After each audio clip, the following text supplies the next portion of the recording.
Good morning class. चलिए numerical solve करते हैं। देखिए यहाँ पे भी हमें स्टेबिलिटी के बारे में बताना है with the help of Nyquist stability criteria.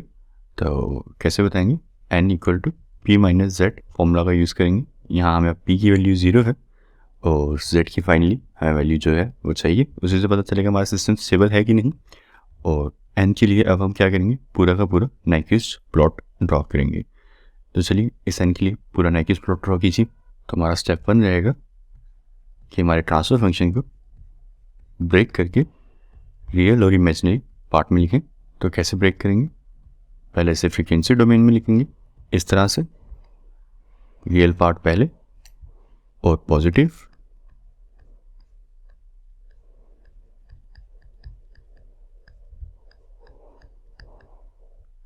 Plus J omega, और अब इसे करेंगे हम रैशनलाइज। तो कैसे करेंगे? देखिए 1 minus J omega divided by 1 minus J omega and 0.5 minus J omega divided by 0.5 minus J omega. ये देखिए क्या बन जाएगा, 0.25 plus J omega multiply by 0.5 minus J omega minus 0.5 J omega and then minus omega square, bracket close. और नीचे बन जाएगा आपका, यहाँ पे जे स्क्वायर का माइनस ऊपर कर लेते हैं, यह आ जाएगा आपका ओमेगा स्क्वायर और यह आ जाएगा आपका 1 plus omega square and 0.25 plus omega square. कौन सी दो प्रॉपर्टीज़ का यूज़ करके नीचे रिलेशन बनाए? J square equal to -1 and a minus B multiply by a plus B is equal to a square minus B square. चलिए आगे चलते हैं, इसे फर्दर सॉल्व करते हैं न्यूमरेटर को। ये बन जाएगा आपका कुछ इस तरह से, 0.5 minus 1.5 J omega minus omega square divided by omega square 1 plus omega square 0.25 plus omega square. चलिए फर्दर आगे कीजिए, न्यूमरेटर को सिंप्लीफाई। तो ये क्या बन जाएगा, 0.125 minus 0.375 J omega minus 0.25 omega square plus 0.5 J omega plus 1.5 omega square minus J omega cube, और denominator as it is 0.25 plus omega square. चलिए इसे फर्दर और सिंप्लीफाई कीजिए न्यूमरेटर को, जो ऐड होता है उसे ऐड कीजिए, जो सब्ट्रैक्ट होता है उसे सब्ट्रैक्ट कीजिए। देखिए यहाँ पे ये बन जाएगा आपका 0.125 J omega and similarly plus 1.25 omega square minus J omega cube omega square 1 plus omega square multiply by 0.25 plus omega square. चलिए अभी आपका एक्सप्रेशन तैयार हो गए हैं रियल और इमेजिनरी पार्ट में ब्रेकअप होने के लिए। तो इसे लिखिए इस तरह से, G J omega H J omega equal to minus real parts को एक साथ इकट्ठा कर लीजिए यहाँ पे, plus 1.25 omega square divided by omega square multiply by 1 plus omega square multiply by 0.25 plus omega square and then minus J बार common ले लेते हैं और अंदर आ जाएगा आपका 0.125 ओमेगा माइनस ओमेगा क्यूब। तो चलिए देखिए यहाँ इस ब्रैकेट में भी क्या आपको मिला है, ओमेगा माइनस ओमेगा क्यूब। इस ब्रैकेट का भी हमें साइन जज करना पड़ेगा कि इस ब्रैकेट के अंदर आपका फाइनल साइन क्या बनेगा, पॉजिटिव या negative at omega equal to 0 condition के लिए। ठीक है, जब भी इस तरह की ब्रैकेट्स बने तो आपको उसका साइन क्या बनेगा, ओमेगा इक्वल टू 0 से वैल्यू बढ़ाने पे आपको चेक करना होता है। ठीक है, डिनोमिनेटर लिख दीजिए इस तरह से, omega square 1 plus omega square 0.25 plus omega square. चलिए ये आपका ट्रांसफर फंक्शन तैयार हो गया है रियल और इमेजिनरी पार्ट में। आप क्या करेंगे, एट ओमेगा इक्वल टू 0 अपना स्टार्टिंग पॉइंट कैलकुलेट करेंगे सबसे पहले। तो देखिए क्या आ जाएगा आपको, G J omega H J omega at omega equal to 0। Substitute कर दीजिए वैल्यूज, तो ये बन जाएंगी कुछ इस तरह से।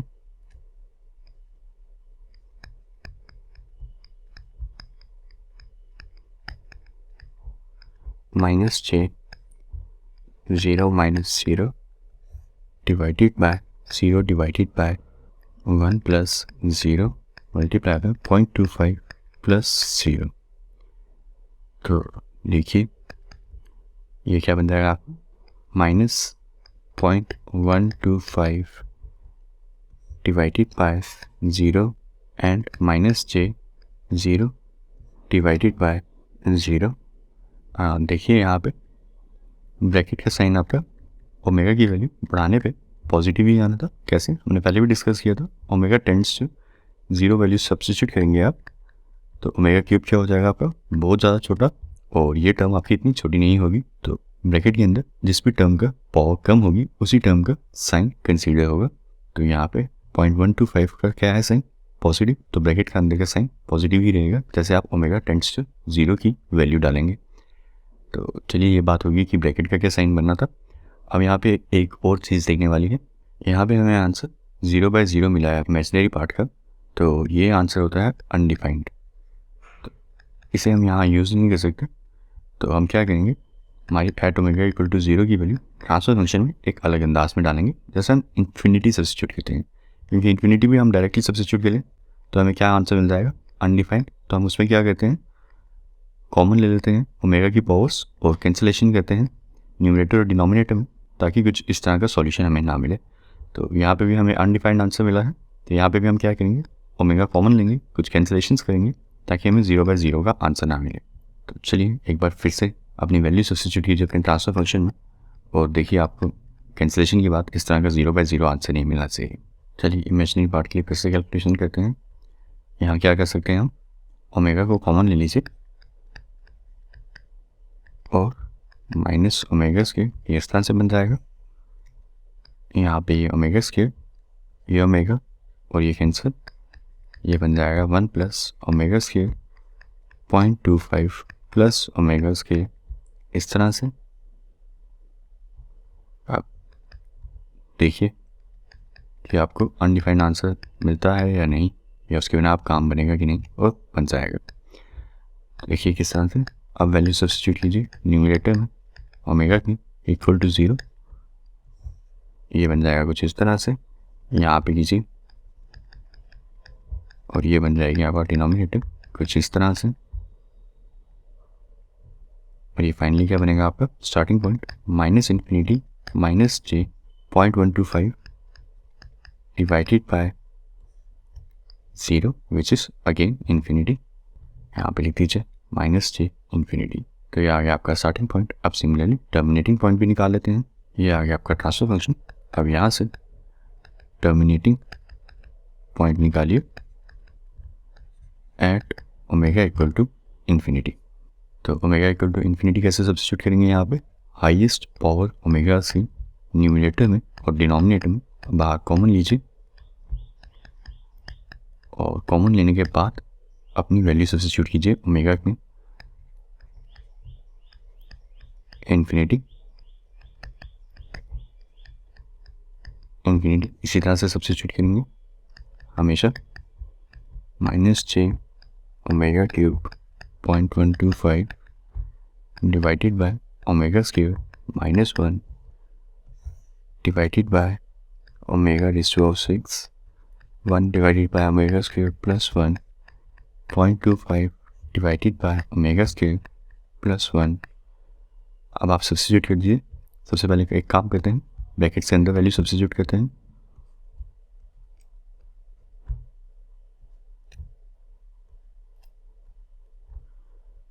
तो ये बन जाएगा 0 प्लस 1.25 डिवाइडेड बाय ओमेगा 4, ऐसे डी रहने दीजिए, ये बन जाएगा कुछ इस तरह से आपका, और यहाँ पे ये बन जाएगा 0 - 1 divided by omega cube 0 + 1 and 0 + 1। ज़रा थोड़ा और सिंप्लीफाई कीजिए इसे, ये बन जाएगा -1.25 divided by omega 4 -j -1 divided by omega cube. तो देखिए आपका टर्मिनेटिंग पॉइंट क्या मिलेगा, यहाँ पे आप इन्फिनिटी पुट कर दीजिए, तो ये बन जाएगा -0 + j 0। ठीक है, तो ये आ गया आपका terminating point.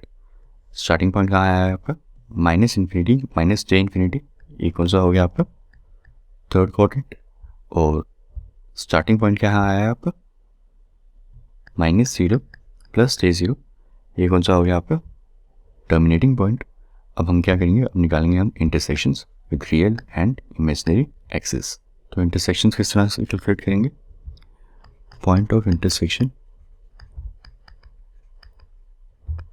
With real axis निकाल लेते हैं पहले।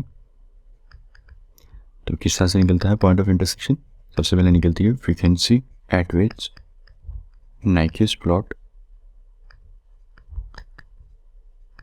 will intersect real axis. सबसे पहले हम फ्रीक्वेंसी निकालेंगे, किस तरह से निकालेंगे, फ्रॉम द कंडीशन कि जब रियल एक्सिस के साथ आपकी इंटरसेक्शन हो रही होगी उस टाइम पे आपका इमेजिनरी पार्ट क्या होगा, 0 ट्रांसफर फंक्शन का। तो इस कंडीशन को यूज़ करते हुए हम हमारी frequency at which Nyquist plot will intersect the real axis वो निकालेंगे। तो देखिए अपने ट्रांसफर फंक्शन का इमेजिनरी पार्ट लिखिए, वो है कुछ इस तरह से आपका, divided by omega square 1 + omega square multiply by 0.25 + omega square, इसे 0 कर दीजिए और यहाँ से अपनी कंडीशन निकालिए, किस तरह से निकल जाएगी, 0.125 omega equal to omega cube and omega square over here 0.125 and omega is equal to 0.125 under the root radian per second. तो ये आपकी फ्रीक्वेंसी आ गई, जिस फ्रीक्वेंसी पे आपका जो Nyquist प्लॉट है वो कहीं इंटरसेक्ट करेगा आपकी रियल एक्सिस को, और आपने क्या निकाला है कि वो कौन से पॉइंट पे इंटरसेक्ट करेगा।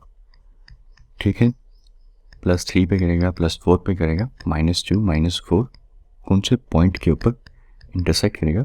अब हम वो निकालेंगे पॉइंट ऑफ इंटरसेक्शन। तो पॉइंट ऑफ इंटरसेक्शन निकालने के लिए अपने ट्रांसफर फंक्शन में ओमेगा इक्वल टू √0.125 सब्स्टिट्यूट कर दीजिए, आपको आपका पॉइंट मिल जाएगा। पॉइंट से क्या कहने का मतलब क्या मिलेगा आपको, आपके ट्रांसफर फंक्शन का मैग्नीट्यूड और angle at omega equal to √0.215 मिल जाएगा कि आपका ट्रांसफर फंक्शन की क्या वैल्यू होगी इस टाइम पे। ठीक है, जब आपकी फ्रीक्वेंसी की वैल्यू √0.125 हो गया तो हम क्या कैलकुलेट करते हैं, पर रिपीट करते हैं, magnitude and angle of your transfer function. ठीक है, तो चलिए कैलकुलेट कीजिए, यहाँ पे सिंपली सब्स्टिट्यूट कर दीजिए वैल्यू 0.125 + 1.25 0.125 अंडर द रूट का स्क्वायर इस तरह से, एंड देन यहाँ पे भी √0.125 का स्क्वायर 1 + √0.125 का स्क्वायर ब्रैकेट क्लोज 0.25 + √0.125 का स्क्वायर, तो ये क्या आ जाएगा आपका -j0, क्योंकि √0.125 हमने इमेजिनरी पार्ट को सिलिक्वेट करते ही निकाला है। तो यहाँ पे इसी वैल्यू को सब्स्टिट्यूट करेंगे यहाँ पे, तो ये आपको 0 ही बनेगा। तो आप कैलकुलेट करके भी चेक कर सकते हैं और डायरेक्टली भी लिख सकते हैं -j0। तो चलिए रियल पार्ट के लिए कैलकुलेशन करते हैं,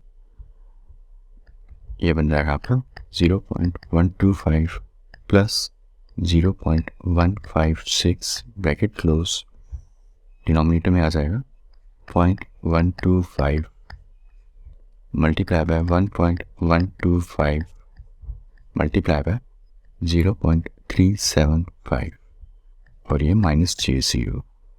तो चलिए आगे फर्दर देखिए, ये बन जाएगा आपका finally 0.281 divided by 0.0527 minus J0 और आपका फाइनल आंसर आ जाएगा -5.33 माइनस J0। तो ये क्या है आंसर आपका? ये आपकी इंटरसेक्शन कहाँ पे होगी? आपका ट्रांसफर फंक्शन क्या वैल्यू होगी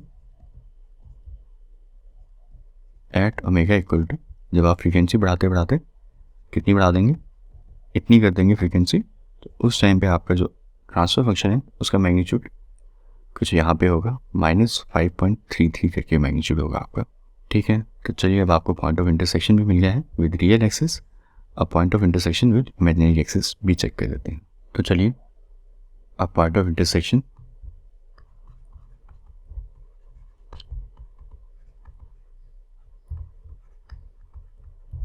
विद इमेजिनरी एक्सिस कैलकुलेट करते हैं। वो कैसे कैलकुलेट करेंगे, उसके लिए भी हम सबसे पहले frequency at which Nyquist plot will intersect imaginary axis वो कैलकुलेट करेंगे। किस तरह से करेंगे ये frequency calculate? By using condition कि इस टाइम पे हमारे ट्रांसफर फंक्शन की रियल पार्ट की वैल्यू 0 होगी।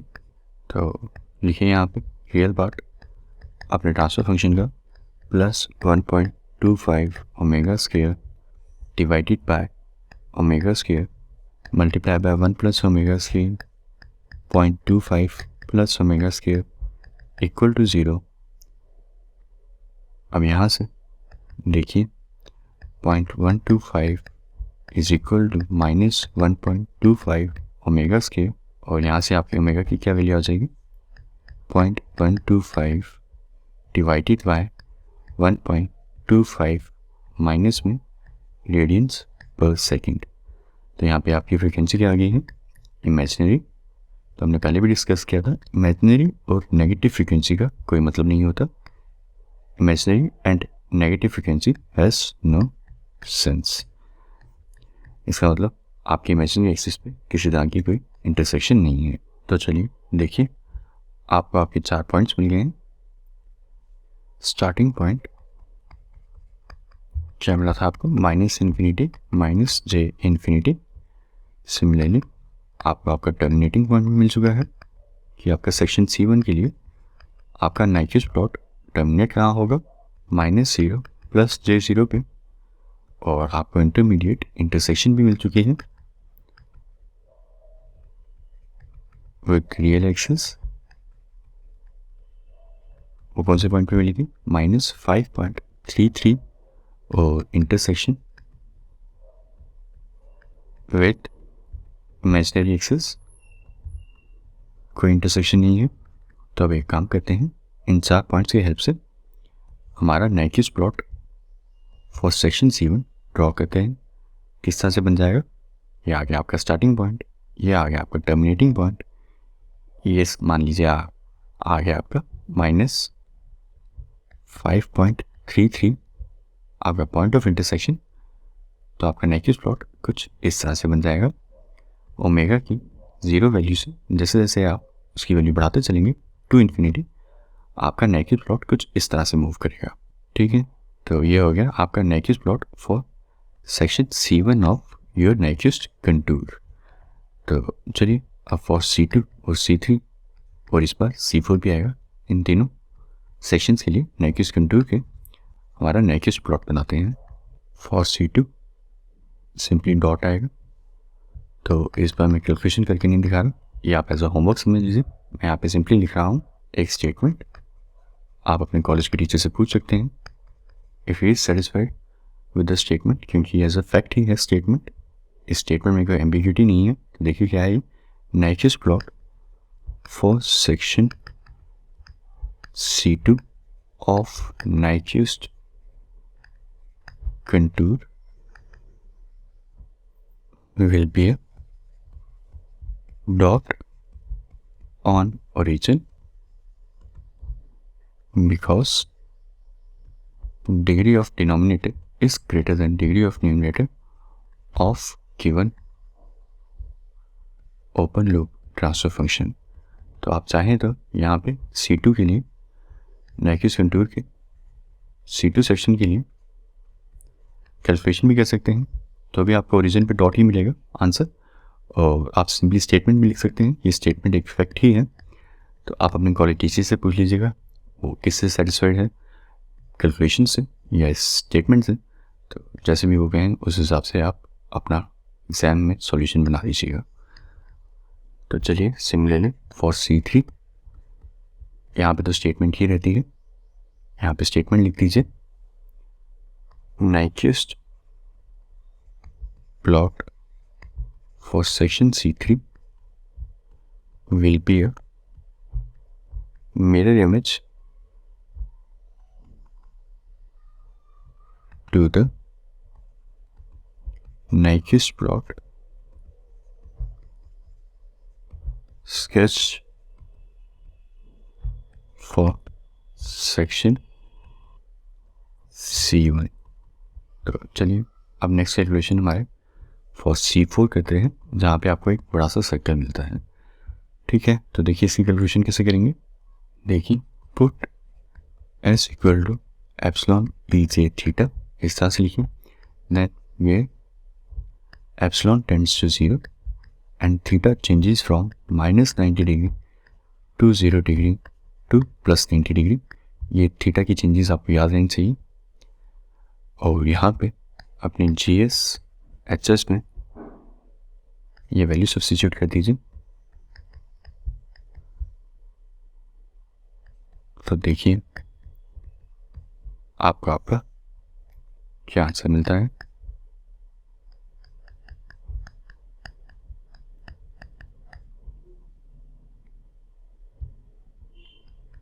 यहाँ पे आ जाएगा epsilon EJ theta plus 0.25 bracket close epsilon EJ2 theta and then epsilon EJ theta plus 1 multiply with epsilon EJ theta plus 0.5। तो अब देखिए यहाँ पे आप क्या करेंगे, एप्सिलॉन की वैल्यू टेंड्स टू 0 है तो हम इसे इग्नोर करना शुरू करेंगे। 0.25 यहाँ पे डोमिनेट कर जाएगा, एप्सिलॉन की वैल्यू कंसीडर नहीं होगी। तो एप्सिलॉन स्क्वायर एप्सिलॉन एक ही बात है, दोनों टेंड्स टू 0 ही वैल्यू बनेंगी आपकी। ये बन जाएगा यहाँ पे भी इग्नोर होगी कुछ इस तरह से आपकी ब्रैकेट, और ये वाली ब्रैकेट कुछ इस तरह से। और अब 0.25 divided by 0.5 epsilon EJ2 theta. अब अपनी वैल्यू 0 सब्स्टिट्यूट कीजिए, आपको क्या आंसर मिल जाएगा, इन्फिनिट रेडियस का एक सर्कल, और ये आ जाएगा उसका एंगल। आर्ग्यूमेंट में कई बार ये वर्ड यूज़ करते हैं एंगल के लिए, तो आपको पता होना चाहिए आर्ग्यूमेंट एंगल के लिए ही कहते हैं। एंगल के लिए एनालॉगस वर्ड यूज़ होता है कि हमारे सर्कल का आर्ग्यूमेंट क्या है, दैट मीन्स उसका एंगल की रोटेशन क्या है। आपको ये बुक रीड करेंगे तो वहाँ आर्ग्यूमेंट वर्ड यूज़ हुआ होगा, तो कन्फ्यूजन वाली बात नहीं, एंगल की बात हो रही है। अब इस एक्सप्रेशन में अपनी थीटा की रोटेशन डाल दीजिए। क्या है रोटेशन आपकी, -90 degree to 0 degree to +90 degree. तो देखिए आपका सर्कल कैसे रोटेट कर रहा है, इन्फिनिटी से इन्फिनिटी रेडियस का ये बन जाएगा +180 डिग्री से शिफ्ट होता हुआ इन्फिनिटी 0 पे आता हुआ, and that finally terminating at, यहाँ पे 90 सब्स्टिट्यूट करेंगे तो क्या मिलेगा आपको, -180। फाइनली कहाँ टर्मिनेट हो रहा है, -180 पे एक आपका इन्फिनिटी सर्कल। तो चलिए इस नॉलेज के साथ अपना नाइक्विस्ट प्लॉट कंप्लीट करते हैं। ये आ गया आपका Nyquist plot drawn for C1। C2 के लिए आ जाएगा एक डॉट, C3 के लिए आ जाएगा मिरर इमेज कुछ इस तरह से, और फाइनली C4 के लिए क्या आ जाएगा, यहाँ पे C4 के लिए हमने निकाला है इन्फिनिटी का एक सर्कल +180 डिग्री से होता हुआ, इन्फिनिटी का एक सर्कल 0 डिग्री पे, एंड देन सेम इन्फिनिटी का सर्कल -180 डिग्री पे टर्मिनेट होता हुआ। तो ये आ गया आपका +180 डिग्री, यहाँ से रोटेट होता हुआ ये 0 डिग्री पे आ गया, और फाइनली यहाँ से -180 डिग्री पे टर्मिनेट हो गया आपका सर्कल। तो ये आ गया आपका Nyquist plot for your given open loop transfer function.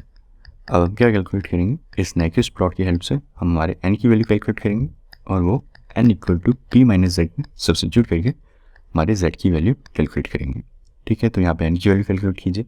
देखिए ये आपका जो पॉइंट ऑफ इंटरसेक्शन है -5.33 है, तो इसका मतलब -1 प्लस J0 समवेयर यहाँ आएगा इस सर्कल के अंदर।